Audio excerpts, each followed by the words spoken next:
Hello students, welcome back to our channel Maanavan Aasiriyar. இதோட நம்ம என்னோட பார்க்க போகிறோம்னு பார்த்தீங்கன்னா 9ஆம் வகுப்பு அரையாண்டு பொதுத் தேர்வு டிசம்பர் 2024-25 சோஷியல் சயின்ஸ் தமிழ் மீடியத்துக்கான கவர்மெண்ட்டோட அஃபிஷியல் ஒரிஜினல் கொஷின் பேப்பர் தான் பார்க்க போகிறோம். மதிப்பெண் வந்து 100 மதிப்பெண், டைமிங் வந்து பார்த்தீங்கன்னா 3 ஹவர்ஸ். இதில் இருக்கக்கூடிய 1 மார்க், 2 மார்க், 5 மார்க், 8 மார்க் நல்லா படிச்சுக்கோங்க. எந்த டிஸ்ட்ரிக்டாக இருந்தாலும் சரி, கண்டிப்பாக இந்த கொஷின் பேப்பரில் இருந்தால் உங்களுக்கு கொஷின்ஸ் எல்லாமே ரிப்பீட் ஆகும். ஸோ வாங்க கொஷின் ஒன் பை ஒன்னாக பார்க்கலாம். ஸோ ஃபஸ்ட்டு சரியான விடையை தேர்ந்தெடுத்து எழுதுக. ஒரு மதிப்பெண் வினாக்களை பொறுத்த வரைக்கும் எப்பவுமே புத்தக வினாக்களை நல்லா டெஸ்ட் எழுதி பாருங்கள். எவையேனும் 10 வினாக்களுக்கு விடையளி, வினா எண் 28 கட்டாயமாக விடையளிக்கணும். இதில் ரொமானிய அடிமை முறையினை பற்றி எழுதுக. மறுமலர்ச்சியின் விளைவுகள் பற்றி சிறுகுறிப்பு வரைக. ஆழி பேரலைகள் என்றால் என்ன? இந்தியாவில் காணப்படும் ஏதேனும் 4 சுண்ணாம்பு பாறை பிரதேசங்களை பட்டியலிட சிறுகுறிப்பு வரைக. வியாபார காற்றுக்கள், கர்ச்சிக்கும் நாற்பதுகள், கடலடி நிலத்தோற்றங்கள் யாவை? அடிப்படை உரிமைகள் யாவை? கூட்டாட்சி முறையின் நிறைகள் யாவை? பொருளாதார மேம்பாட்டின் குறியீடு என்ன?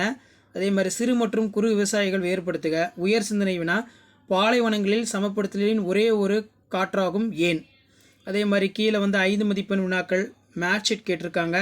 அண்ட் தென் கீழேயே வந்து பார்த்தீங்கன்னா நமக்கு வேறுபடுத்தி காட்டுங்க. நிலக்காற்று, கடல் காற்று, அதே மாதிரி காரணம் கூறு. உற்பத்தியாளர்கள் தற்சார்பு ஊட்ட உயிரிகள் என்று அழைக்கப்படுகின்றன. நெக்ஸ்ட் வந்து புவியியல் சார் கண்டுபிடிப்புகள் விளைவுகளை குறித்து ஆராய்க. பனியாறு என்றால் என்ன? அதன் வகைகளை விளக்குக. மக்கள் தொகை பரவலை பாதிக்கும் காரணிகள் யாவை?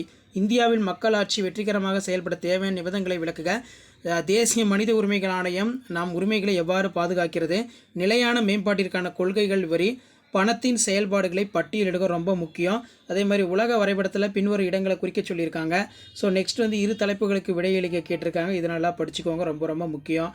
கொடுக்கப்பட்டுள்ள தமிழ்நாடு வரைபடத்தில் இந்த இடங்கள்லாம் வந்து பார்த்தீங்கன்னா குறிக்க சொல்லியிருக்காங்க, நல்லா படிச்சுக்கோங்க. இதான் 9th standard social science common half yearly examination December 2024க்கான கவர்மெண்ட்டோட அஃபிஷியல் ஒரிஜினல் கொஷின் பேப்பர். நீங்கள் எந்த டிஸ்ட்ரிக்டாக இருந்தாலும் சரி, இந்த கொஷின் பேப்பரோட கொஷின் நல்லா படிச்சுட்டு போங்க.